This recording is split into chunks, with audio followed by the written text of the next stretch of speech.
Senin pagi petugas BPBD Kelungkung mendata kerusakan bangunan pasca gempa pada Minggu malam. Dari 4 kecamatan yang ada di Kabupaten Kelungkung, hampir keseluruhan terkena dampak gempa. Pasca terjadi gempa berkekuatan 7 skala Richter pada Minggu malam, sejumlah wilayah di Kabupaten Kelungkung terkena dampak. Salah satu wilayah yang terkena dampak yakni di Desa Gunakse, Kecamatan Dawan. Nampak sejumlah bangunan seperti atap balai banjar serta dinding-dinding sebagian rumah warga retak dan nyaris jebol. Tak hanya itu, sejumlah pelinggi atau bangunan suci yang berada di pekarangan rumah pun roboh. Hingga Senin pagi, warga setempat bergotong royong memperbaiki bangunan yang rusak.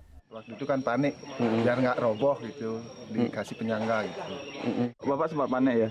Iya, semuanya di sini berhamburan keluar ya, sambil mukul gini kentongan. Terkait kondisi ini, pihak BPBD Kelungkung pun melakukan pendataan.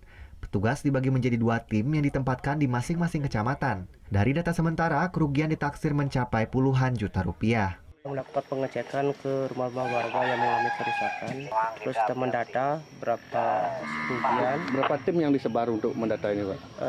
Kita dibagi untuk di Kecamatan 2, kita dibagi 2 tim. Yang ada untuk tim saya ada berada di Desa Paksebali, Samplan Kelot, Samplan Tengah, Sulang, Gunakse. Dari 4 kecamatan yang ada di Kabupaten Kelungkung, hampir keseluruhan terkena dampak gempa. Kerusakan terparah terjadi di Kecamatan Kelungkung dengan 7 titik kerusakan. Kadek Martana melaporkan untuk NET. Oh yang beneran? Iya, oke. Tapi gue pernah.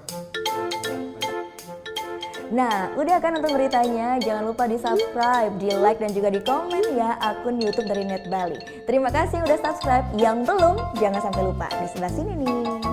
Notif subscribe.